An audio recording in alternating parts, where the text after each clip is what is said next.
నమస్కారం. CMR shopping mall సమర్పించు తీర్థయాత్ర కార్యక్రమానికి స్వాగతం. గణపతి సర్వసిద్ధి ప్రదాత. దేవతాగణ సమూహంలో గణేశుడు విలక్షణ దైవం. వక్రతుండిని అనుగ్రహం వల్ల సకల కార్యసిద్ధి ఏర్పడుతుంది. లౌకికపరమైన సంపదలే కాక ఆధ్యాత్మిక, ఆముష్మికపరమైన సంపదలు కూడా వరసిద్ధి వినాయక ఆరాధన వల్ల చేకూరుతాయి. ఈ తరహా స్వరూపాల దర్శనం వల్ల భక్తుల సకల మనోభిష్టాలు నెరవేరుతాయి. తొలి పూజల ఏనుగుముఖ దేవర విఘ్నేశ్వరుడు మూల విరాట్టుగా దర్శనమిస్తున్న ఆలయం గోవా రాష్ట్రంలోని పనాజీ శివారు గ్రామమైన దోనాపలలో నెలకొన్న వరసిద్ధి వినాయక దేవస్థానం. ఎంతో విశాలమైన, మరెంతో అందమైన ఆవరణంలో ఎన్నెన్నో విశేషాలమయమైన మహిమాన్విత వినాయక దేవాలయాన్ని నేటి తీర్థయాత్రలో వీక్షిద్దాం.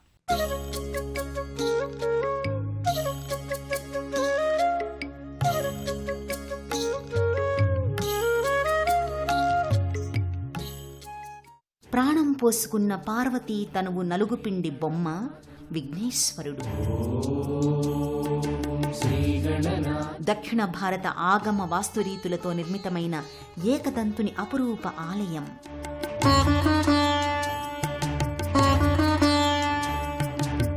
లంబోదర అన్న నామానికి తగిన రూపంతో మూల విరాట్టై దర్శనమిస్తున్న గోవా గణపతి బప్ప. గోవా తీరాన గజాననునికి ఘనమైన గుడి పణాజీ శివారు దోనాపల్లాలోని శ్రీ వరసిద్ధి వినాయక దేవస్థానం.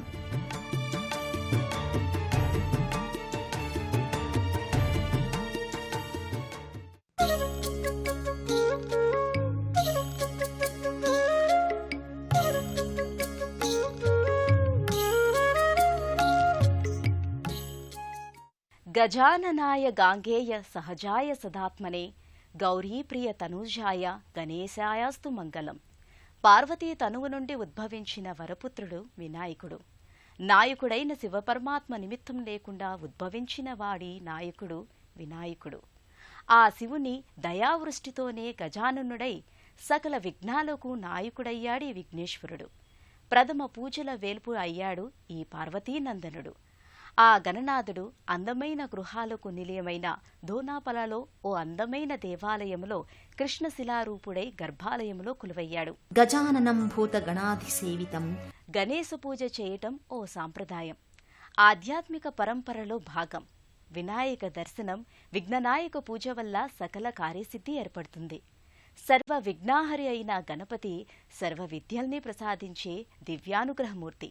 అలాంటి వినాయకునికి ఈ గోవా సముద్ర తీర ప్రాంత దేవస్థానం ఎంతో సుందరంగా ప్రకృతి శోభతో అలరారుతోంది. దక్షిణ భారత ప్రాంతపు దేవాలయ వాస్తు నిర్మాణ రీతిలో నిర్మించిన ఈ ఆలయ వైభవాన్ని వీక్షిద్దాం. ఎంతో ఆధ్యాత్మిక ప్రాముఖ్యత ఉన్న ప్రాంతం గోవా. గోమాంచల్, గోమాంతగ్గా ఒకనాడు పిలిచే నేటి గోవాలో ఎన్నెన్నో పురాతన అపురూప దేవాలయాలు వెలసిల్లుతున్నాయి. అటువంటి గోవా రాజధాని పణాజీ శివారులోని దోనాపల్లాలో వరసిద్ధి వినాయక దేవస్థానం ఆవరణను వీక్షించేందుకు అడుగిడితే ఆ ఆలయంలోకి స్వయంగా మనము ప్రవేశించినంత అనుభూతిని పొందుతాం. దక్షిణ భారత శిల్పశైలి, దేవాలయ ఆగమ వాస్తుశైలిలో నిర్మితమవ్వడం ఈ ఆలయ ప్రత్యేకత. గోవా రాష్ట్రంలోనే ఈ విధమైన ఆలయాలు చాలా అరుదు. హిందూ దేవాలయ వాస్తు ఆగమ శాస్త్రాలు ఎంతో విలక్షణమైనవి. ప్రధానంగా ఇండో ఆర్యన్, ద్రావిడ అనే రెండు శైలులుంటాయి. ఉత్తర హిందూ దేవాలయ వాస్తు సంప్రదాయంలోని ఆలయాలు లంబ ప్రవృద్ధి దేవాలయాలు. ఆలయ శిఖరాలు చాలా ఎత్తులో నిర్మింపబడి ఉంటాయి. దక్షిణ హిందూ దేవాలయ వాస్తు సంప్రదాయంలోని ఆలయాలు ప్రస్థ విస్తరణ దేవాలయాలు. ద్రావిడ పద్ధతికి చెందిన ఆలయాల విస్తీర్ణం ఎక్కువగా ఉంటాయి. బహుశిల్పయుక్తమైన ప్రాకారాలు, మంటపాలు, ఎత్తైన గోపురాలు, ప్రాంగణాలు ఉంటాయి. గోవా రాష్ట్రంలోని ఏ ఆలయాలకు లేని వాస్తు ఆగమ నిర్మాణ శైలి ఈ పణాజీ శివారు దౌనాపల్లా వరసిద్ధి వినాయక దేవస్థాన నిర్మాణంలో కానవస్తాయి. ప్రవేశద్వారం పైన ఉన్న ప్రాకారాలపై చిరుమందిరాలు, వాటిలో వినాయకుని స్వరూపాలు ఎంతో చూడముచ్చటగా ఉంటాయి. 3 అంతరువులు, ఆ పైన 5 కలశాలతో రాజగోపురం వలె ప్రవేశద్వారం ఉంటుంది. ప్రతి అంతస్తులోనూ గర్భాలయ విమాన శిఖరం పైన భారవాహుల శిల్పాకృతులు ఉండడం దక్షిణ భారత ద్రావిడ శైలికి నిదర్శనంగా నిలుస్తాయి. అంతరాలయంలోకి అడుగిడగానే ఓ విశాలమైన ముఖమండపం కనిపిస్తుంది. ఎంతమంది భక్తులు వచ్చినా అందరూ హారతి నీరాజన సేవలు స్వయంగా దర్శించి తరించేందుకు వీలుగా పెద్దదిగా ఉంటుంది. గర్భాలయ దేవుడు అందరికీ దర్శనీయమయ్యేలా ఉంటుంది. గర్భగృహ ద్వారంపై అష్టలక్ష్మీ రూపాలు చెక్కబడి ఉంటాయి.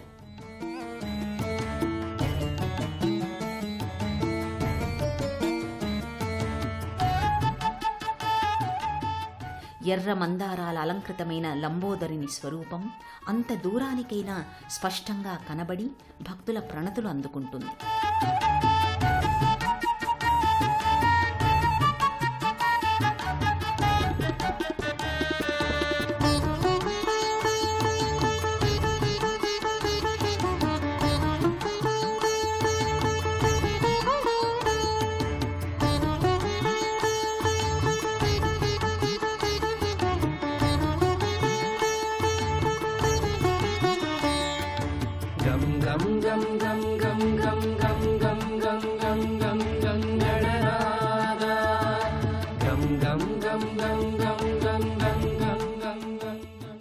ఈశ్వరుడు ప్రకృతేశ్వరుడు.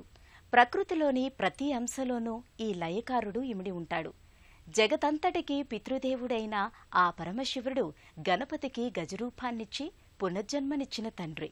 సర్వుల విఘ్నాలను తొలగించి శుభాలనివ్వగలిగేవాడైన ఆ విఘ్నేశ్వరునికి తండ్రి కదా ఈ శంకరుడు. అందుకే శివతనయుని కోవెల ఆవరణలో ఆ పరమేశ్వరుడు విగ్రహ రూపాన్న లింగరూపాన్న కొలువుదీరి ఉన్నాడు. దేవగణార్చిత సేవిత లింగం భావైర్భక్తిభిరేవచ లింగం దినకరకోటి ప్రభాకరలింగం తత్ప్రణమామి సదాశివలింగం. దేవతలందరి చేత సేవింపబడే పరమేశ్వర లింగస్వరూపం ఓంకారనాద ప్రియుని స్వరూపమే. సరస్వతీదేవి శాపం కారణంగా లింగరూపాన మాత్రమే పూజలందుకునే దేవాదిదేవుడు శివుడు. సకల దారిద్ర్యాలను దుఃఖాలను దహించి ముక్తిని ప్రసాదించే ఫలదాయకుడు ఈ పరమశివుడు. పరమశివుణ్ణి విగ్రహ దర్శనం కంటే లింగరూపంగా దర్శించుకోవడం ఎంతో శ్రేష్టమైనదని పరమ పావనకరమైనదని శివపురాణం చెబుతోంది. ఆ శివలింగార్చనం జన్మజన్మల పాపహరణమని విజ్ఞులు వివరిస్తున్నారు. గోవా రాష్ట్రాన ఉన్న అనేక ఆలయాల్లో విశిష్టమైనది పణాజీ శివారు దోనాపల్లాలో వరసిద్ధి వినాయక మందిరం. ఆ దేవాలయ ఉపాలయ దైవంగా శివమహాదేవుడు లింగరూపాన కొలువై ఉన్నాడు. శివా భవా మహాదేవా అని భక్తుల చేత కొలిపించుకుంటున్నాడు. సృష్టికర్త బ్రహ్మ సతీమణి సరస్వతి సమయానికి లేదని భావించి యజ్ఞ నిర్వహణ విధి కోసం ఒక గిరిజన కన్యను తాత్కాలికంగా వివాహం చేసి బ్రహ్మపత్నిగా శివుడు కూర్చుండబెట్టారట. అందుకు కోపించిన సరస్వతీదేవి దిగంబర భయానక స్వరూపియై ఉద్ధృతంగా ప్రవహించే నదియై యజ్ఞభంగం చేయబోయింది. విష్ణువు అడ్డుకొనగా శాంతించిన సరస్వతి తనకు బదులు వేరే స్త్రీని బ్రహ్మచెంత కూర్చుండబెట్టిన శివునికి శాపం ఇచ్చిందట. బ్రహ్మ సతీమణి సరస్వతి ఇచ్చిన శాపం కారణంగా పరమేశ్వరుడు లింగరూపాన మాత్రమే పూజలందుకుంటున్నాడు.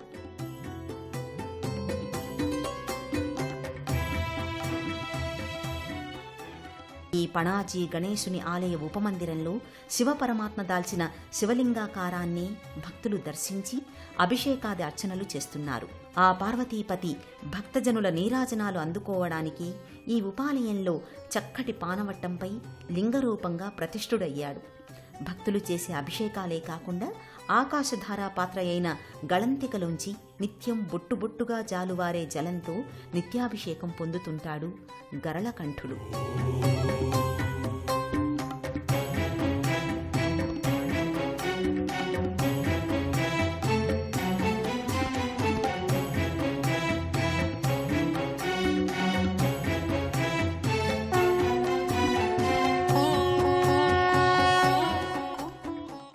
నీళ్లన్నా పాలన్నా నారికేళి జలమన్నా పసుపు కలిపిన ఉదకమన్నా ఏదైనా సరే అభిషేక స్నానానికి సిద్ధమే అంటాడీ గంగను నెత్తిన పెట్టుకున్న గంగాధరుడు.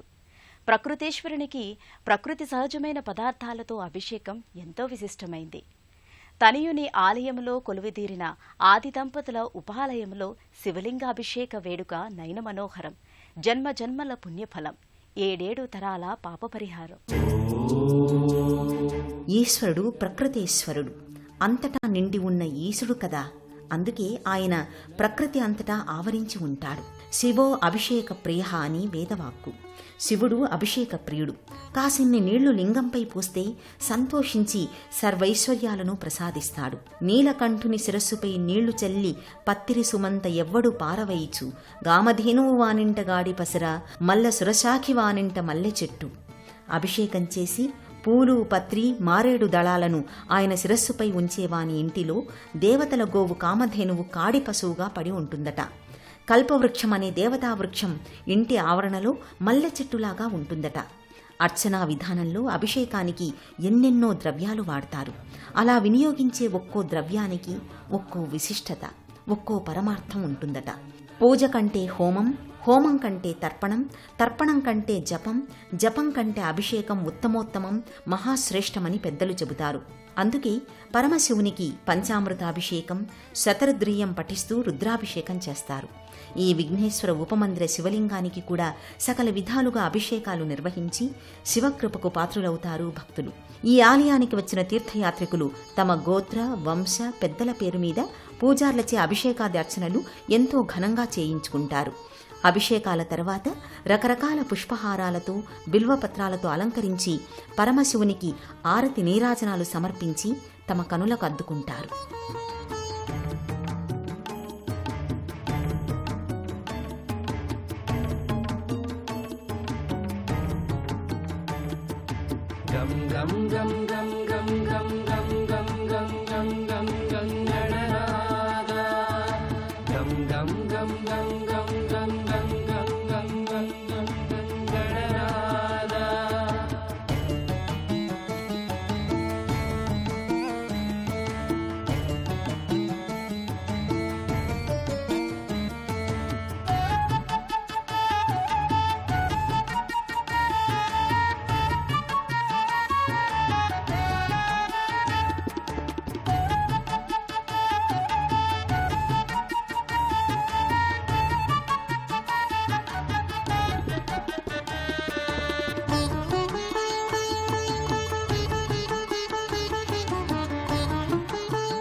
గోవా అంటేనే సౌందర్యాల లోగిలి, ప్రకృతి అందాలు ఆరబోసిన తావి, సముద్ర కెరటాల ఆటస్థలి, దేశ విదేశీ పర్యాటకుల సరదా షికారుల కూడలి, అందాలను అద్దుకున్న తీరప్రాంత సుందరి, కెమెరా కనులకు కమనీయ దృశ్యాల మాలిని, ఆనంద పారవస్యాల కెరటాల సాగర కన్యామణి, వ్యాపార కార్యకలాపాలకొచ్చిన, ఉద్యోగ నిర్వహణ విధులకొచ్చిన, ధోనాపల గణపతి వంటి ఆలయాల సందర్శనానికై వచ్చిన ఈ ప్రకృతి సౌందర్యాల డోలికల్లో ఊగిరావాల్సిందే.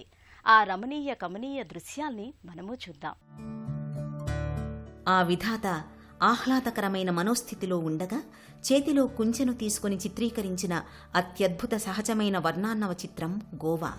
కేరింతల అలల సవ్వడులు, పాలనురగలతో సందడి చేసే అల్లరి కెరటాల తీరాలు, పరవశంగా తలలూపే కొబ్బరి చెట్లు, ఇలా ఆనందభరిత దృశ్యాలు గోవా సముద్ర తీరాలుగా ఆ దేవాధిదేవుడే ప్రకృతి అనే క్యాన్వాసుపై చిత్రీకరించాడా అన్నంతగా కనువిందు చేస్తాయి. గోవాకు 125 కిలోమీటర్ల తీరరేఖ ఉంది. దేశ విదేశీ పర్యాటకులు ఈ గోవా సముద్ర తీరాన్ని చూసేందుకే ఎక్కువగా వస్తుంటారు. ల్యాండ్ ఆఫ్ బీచెస్గా గోవా పేరుగాంచింది. ఉత్తర గోవాలోని సముద్ర తీర ప్రాంతాలన్నీ ఎక్కువగా పర్యాటకులతో కళకళలాడుతుంటాయి. కోలా, కలాన్గుటి, బాగా, అంజునా, మాండ్రమ్, దోనాపల్లా వంటి బీచ్లు గోవాలో ఎక్కువగా ప్రాచుర్యం పొందాయి. వీటిలో బాగా బీచ్ ఓ 30 కిలోమీటర్ల అరేబియా తీరం. దోనాపల్లా వరసిద్ధి వినాయక దేవస్థానానికి వచ్చిన భక్తులు, పర్యాటకులై దీనికి సమీపాననే ఉన్న ఈ బీచ్లకు వస్తారు. మెరిసే ఇసుక తిన్నెలు, నీల సముద్ర కెరటాలు, ఆహా అనిపించే అరేబియా సముద్ర అందాలు ముగ్ధుల్ని చేస్తాయి. సముద్ర అలలపై నుంచి సూర్యాస్తమయ వీక్షణం అద్భుత అనుభూతిని కలిగిస్తుంది.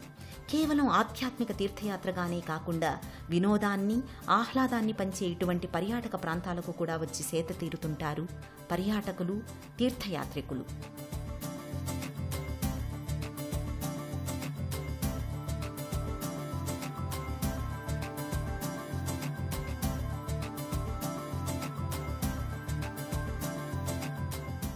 దేశంలోని ఏ ప్రాంతం వారైనా గోవా రాజధాని పణాజీకి రోడ్డు, రైలు, విమాన మార్గాలలో చేరుకుంటారు. అక్కడి నుంచి కొద్ది దూరంలోనే ఉన్న దోనాపల్లా ప్రాంతానికి స్థానిక వాహన సదుపాయాలతో చేరుకుంటారు. హైదరాబాద్ నుంచి వెళ్లేవారు సంగారెడ్డి, జహీరాబాద్, గుల్బర్గా, జెవర్గి, సిందగి, విజయపుర, జమఖండి, ముథోల్, బెల్గాంల మీదుగా పణాజీ చేరుకుని అక్కడి నుంచి ఈ క్షేత్రానికి చేరుకుంటారు. విజయవాడ నుంచి బయలుదేరేవారు సూర్యాపేట, హైదరాబాద్, సంగారెడ్డి, జహీరాబాద్, గుల్బర్గా, జెవర్గి, సిందగి, విజయపుర, జమఖండి, ముథోల్, బెల్గాంల మీదుగా పణాజీ చేరుకుని అక్కడి నుంచి ఈ దోనాపల్లా వరసిద్ధి వినాయకుని ఆలయానికి చేరుకుంటారు. గణపతి సర్వసిద్ధి ప్రదాత. వక్రతుండిని అనుగ్రహం వల్ల సకల కార్యసిద్ధి ఏర్పడుతుంది. అందుకే గోవా తీర పనాజీ శివారు దోనాపల వరసిద్ధి వినాయకుణ్ణి భక్తి శ్రద్ధలతో దర్శించుకున్నాం. కోటి సూర్య సమప్రభాభాసితంగా మహాకాయ లంబోదరునిగా స్వామి సమస్త విజయాల ప్రదాతగా బాసిల్లుతున్నాడు. తన మూర్తిమత్వం ద్వారా ఎన్నో ఆధ్యాత్మిక, లౌకిక, సామాజికపరమైన సందేశాల్ని చాటి చెబుతూ స్వామి అందరి దైవంగా ప్రసిద్ధికెక్కాడు. అలాంటి వరసిద్ధి వినాయకుని సంపూర్ణ అనుగ్రహం సదా ఆకాంక్షిద్దాం. మరో క్షేత్ర సందర్శనముతో తీర్థయాత్ర కార్యక్రమంలో మళ్లీ కలుసుకుందాం. అంతవరకు సెలవు. నమస్కారం.